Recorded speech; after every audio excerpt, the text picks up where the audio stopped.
вот так целый день за баранкой сидеть? Привычка уже, что уставать-то. Работа есть работа. Усталость, она потом, во время работы, это не так, а потом, когда уже дома расслабиться. Понимаете, как устали, да? Но А для вас самый лучший отдых это что? Рыбалка? рыбалка, Рыбалка? да. Куда ездите? Кресты. Есть такая деревня на Алдане, Черегдей. Никада ездим. А подледная рыбалка? Вот на подлетную ездим зимой. А летом? Ну, летом тоже в основном в том же районе рыбачим.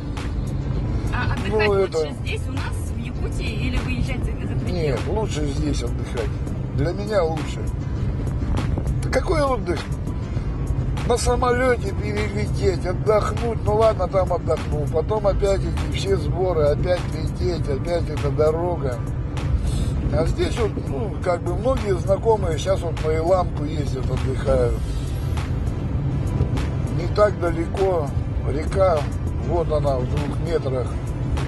Зато природа Чисто, такая, природа да. красивая, да. Отдохнуть, покупаться, порыбачить можно. 3 в одном. Возможностей много, но просто у нас не развито это все. Дорог практически нету.